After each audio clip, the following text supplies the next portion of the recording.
그 다음으로 또 그 두산 에너빌리티 얘기까지 마저 하겠습니다. 두산 에너빌리티는 소장님이 첫 출연하실 때부터 예. 계속 언급을 하셨던 예. 종목이잖아요. 예. 네. 그리고 저 아직까지 기억해요. 이거 50년 사이클이다. 네. 네.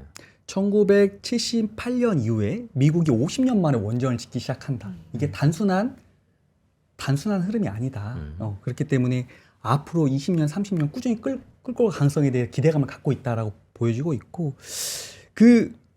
저번 주에 나온 이슈는 두산 에너빌리티가 한수원과 체코 원전 주기기 부분에서 계약 금액이 5조 6천억이다라는 이제 계약 관련한 뉴스가 좀 나왔는데, 아니 지난 7월 달에 있던 뉴스를 왜 이제 갖고 와가지고 이 계약 금액에 대해서 논하냐라는 뒷북 아니냐라는 이렇게 말씀하실 수가 있겠지만, 이게 좀 주목해봐야 될 점은 우리가 지난 7월에 체코하고 두코바니 원전 5, 6호기 계약을 할 때 기존 예상했던 두산 에너빌리티의 수주 금액은 3.9조 원 수준이었습니다. 네. 근데 실제 뚜껑을 열어보니까 그 계약 금액이 5.6조 원 정도 수준이 나왔죠. 무려 44%나 상향된 금액이 나왔습니다. 그 의미가 뭐냐면 정말로 피해 상승이 눈으로 확인된 시점이 아닌가 싶거든요. 피해 상승이 시작된 시점. 제가 두산 에너빌리티가 앞으로 먹거리가 20, 30년 있다라고 표현했던 가장 큰 이유는 네. 사실 두산 에너빌리티 입장에서 원전에 대해서 턴키로 공급할 수 있는 글로벌 4개사, 5개사 안에 들어가는 기업이 두산 에너빌리티가 맞는데, 두산 에너빌리티도 한 번에 수주할 수 있는 대형 원전에 대한 1년에 수주할 수 있는 기수가 무려 5개, 6개밖에 안 됩니다.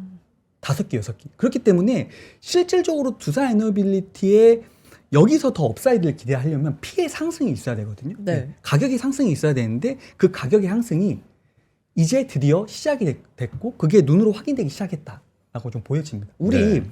저번에 제가 예로 들었던 것처럼 조선 섹터가 사실 배 가격이 지금 수주가 나오기 시작하면서 2배, 3배 이런 가격에 지금 수주가 나오고 있거든요. 조선이요. 네. 그런 것처럼 이 원전도 이 44% 상승은 전 시작이라고 좀 보여집니다. 앞으로 워낙 지난 20년 동안 글로벌하게 친환경, 신재생 에너지에 대한 그런 투자의 흐름 때문에 원전이 조금 좀 번외로 좀 소외된 경향이 좀 있었거든요. 네. 근데 드디어 그 중심의 흐름이 원전으로 오기 시작을 하고 있고, 이게 단순한 흐름이 아니라 앞으로 20, 30년 동안 조금 이어질 흐름이다라고 좀 보여집니다. 네, 그럼 전래훈 부센터장님은 미장에서 원전 섹터 전망은 어떨 거라고 보시나요? 지금 사실 서학개미 분들이 고민이 많으실 거예요. 왜냐면 원전의 주도였었던 오라클이 아니죠. 오클로라든지 뉴스케일 파워라든지 또는 뭐 센트러스 에너지 관련된 기업들이 최근 10월, 11월 2달 동안 고점 대비 굉장히 많이 빠졌거든요. 뉴스케일 파워 어떻게 해요? 뉴스케일 파워 진짜 고민은 되는데, 네. 어쨌건 수주 산업이잖아요. 그러니까 수주에 대한 기대를 버프라는 표현이 맞는지 모르겠지만 미리 땡겨와서 먼저 랠리를 과하게 갔었고, 그거에 대한 이제 소위 말하는 가격 어떤 조정을 충분히 이제 좀 받았다고 생각을 하고 있는데, 모르겠어요. 아직은 확실하게 밑에서 추가적으로 사야 된다 아니다라고 섣불리 말씀드리기가 어려운 게, 최근에 보면은 금리 상황을 저는 같이 보거든요. 미국의 금리가 애매하게 올라갈 경우에는 소위 말하는 소형주들이, 특히 뭐 요즘에 러셀 2000을 사라, 뭐 골드만삭스에서 이런 얘기 하는데, 그것도 이제 그 안에서 산업을 잘 나눠야 돼요. 지금처럼 그러니까 그러니까 매출은 내고 있는데 적자가 아직 나고 있든지, 또는 매출액 성장률만 높을 뿐 PER이 높은 기업들은 아직까지 미국의 금리 상황에 따라서 왔다 갔다 할 가능성이 좀 있어요. 네. 산업 자체가 좋아진다 하더라도요. 그래서 아직 지금은 미국의 원전 섹터는 이 산업의 미래 성장성은 저는 의심하지 않습니다. 쓸 수밖에 없어요. 미국은 아까 말씀하신 대로 50년 사이클의 원전을 지을 수밖에 없고요. 그러나 당장 지금 원전을 짓고 있는데 거기서 소위 말해서 전기를 뽑기는 단기적으로 어려워요. 그러니까 연료전지를 쓰는 블룸에너지나 이런 애들이 먼저 각광을 받는 거거든요. 그래서 시간은 걸리겠으나 결국 갈 테마는 맞다. 저는 그렇게 생각을 하는데, 당장 지금의 저점 매수를 뭐 추가로 해라, 새로 사라 이 얘기를 드리기는 조심스럽다.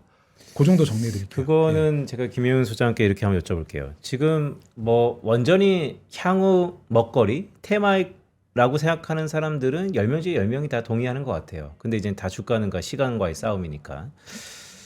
지금 꼭 미국 테마에 한국 테마가 연동되는 건 아니지만 어쨌든 미국은 원전이 좀 사그라들고 있습니다. 근데 여기서 정말 주목해봐야 되는 게 네. 오클로나 유스케일 파워가 크게 조정을 받을 때 사실 두산 에너빌리티가 주가가 그만큼 조정받지 않았거든요.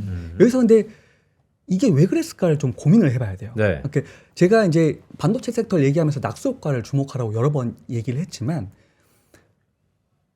원전에 대한 수주를 미국에 있는 유스케일 파워가 하든 유럽에 있는 기업이 하든 우리나라 현대건설이 하든 간에 원자력 발전소의 주기기를 만들 수 있는 거는 우리나라 두산 에너빌리티 같은 기업이거든요. 네. 그렇기 때문에 그 원자력 발전에 대한 이슈가 9월, 10월 대둘될 때 레포트 제목 중에 이런 제목이 있었어요. 원전계의 TSMC다. 음. 두산 에너빌리티를 원전계의 TSMC라는 표현을 했습니다. 네. 이 말은 무슨 말이냐면은 메모리 반도체 섹터처럼 실질적으로 투자에 대해서 낙수 효과를 오히려 더 주목해야 된다는 거거든요. 두산 에너빌리티가 직접 물론 턴키로 주기기에서 보조기기까지 발전소 전체적으로 턴키로 지을 수도 있지만 실제로 턴키로 수주를 하는 것보다 다른 미국에 있는 주도기업, 유럽에 있는 주도기업들이 수주한 것에 대해서 낙수 효과를 받는 게 더 클 거라는 거거든요. 그래서 그렇기 때문에 실질적으로 주가가 두산 에너빌리티가 주가가 많이 조정이 받지 않은 것에 대한 그런 이유가 있지 않을까. 그리고 아직 수주가 네. 본격적인 수주가 시작도 안 했어요? 시작도 안 했습니다.